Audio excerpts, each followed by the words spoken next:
Welcome back to our Mansions of Madness Call of the Wild figure painting tutorial. And now it's finally time to get to the painting of the actual figures. We've done the preparation.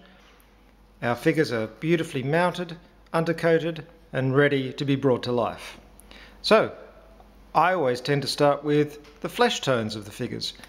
Now I've already gone ahead and done some of the base coats for some of the other figures. And that's the stage we'll be getting up to in this video. But we're going to concentrate on the investigators. So taking a bit of flesh colour and mixing a bit of water with it. One of the mistakes that beginning painters make is to put the paint on the miniature direct from the container. And this is never a good idea. What you want to do is thin it down a little bit so it flows onto the miniature easily. So paint a bit of flesh colour onto the flesh areas of the figure. Now you don't have to be too neat because you're going to be painting other areas of the miniature and covering up any mistakes you make. As a good rule of thumb, it's good to start with the layers of the figure as though you're painting the layers of clothing from the inside out. So starting with the flesh, going onto the shirt, then going on to the jacket and pants and any other bits and pieces that the figure's holding. And as you go, you touch up any previous mistakes. And there we have the hands and faces of our miniatures painted. Now you may well ask, what colours do I choose to paint my figures? Well, I usually use the artwork in the game as a guide, or I go online and see what other people have done when they've painted their figures. You can of course paint them any colour you want to, but if they match the counters and the artwork in the game, it's particularly satisfying. Here are the cards for the game so I can get a few ideas on the colours that I'll be using as I paint. Now here I've laid down the base coat for the Dunwich Horror figure, and you can see I've done something here which is slightly unusual, that I use two colours. There's a dark greeny colour in there and a lighter brown there, and I put these on very wet so they sort of merge together, so you get a bit of quick and easy shading between the two colours, or graduation between the colours. You can retouch it later, but it's a good start for a base coat. Here I'm painting the shirt of the figure, and while I'm doing it I'm covering up any areas where the flesh colour spilled over onto the shirt. Now remember, you're not restricted to the colours that you can get in the pots that you buy. You can of course mix colours. Remember to give them a good shake and a stir as well before you use them. Ah! That's definitely getting closer. I shouldn't do this by darkness. There's something out there, something horrible. Obviously you can mix a bit of white and a bit of black to your colour to make them darker and lighter. But if you know a little bit about colour theory, you'll get much better results.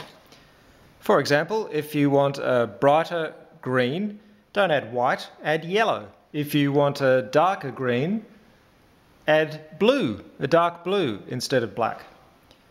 Adding yellow to red to lighten it will give you a different effect, a more orangey highlight, than adding white to red. But we'll get back to that when we talk about highlighting.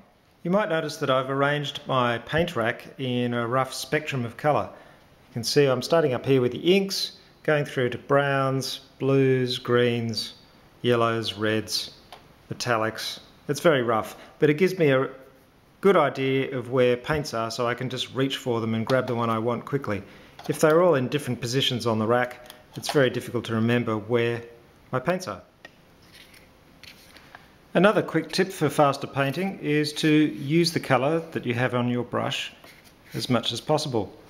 So for example, I've got black hair on this figure here, Monterey Jack, and over here Bob Jenkins has black hair as well, so since I've just done the black on Jack.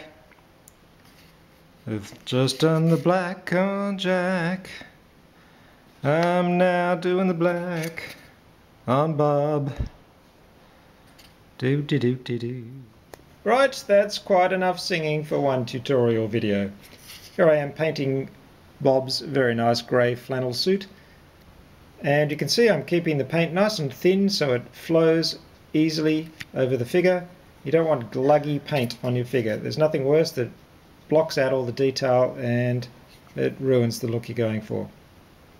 So just move the figure around while you're painting so it's nice and easy to get to all the parts of it.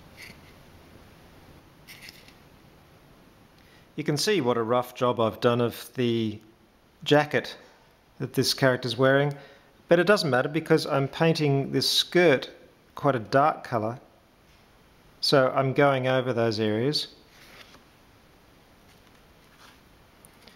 and taking a bit more care on this darker layer, but it covers up the mistakes I've made before. So you can basically choose your battles. Some areas you can do very, very roughly, others you can take a bit more care. Let's give this attractive fellow a base coat as well.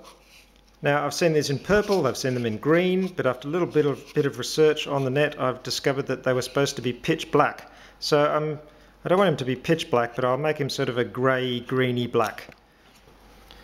I've mixed up a nice amount of black and dark green, and then I'm putting in quite a bit of water because I'm going to let the thinness of this wash, or this paint, do a bit of the shading for me. And then I'm just giving it a very rough base coat. Be careful not to let the colour pool too much in the recesses of the figure. You can always wipe your brush on your paper towel and just scoop out some of that paint that's collecting too much in the dark areas. And there we have it, just a very, very rough base coat. And there you have it. We've got the base colours painted on for each one of these figures. You can see it's pretty simple, didn't take very long at all. And already they're looking pretty good.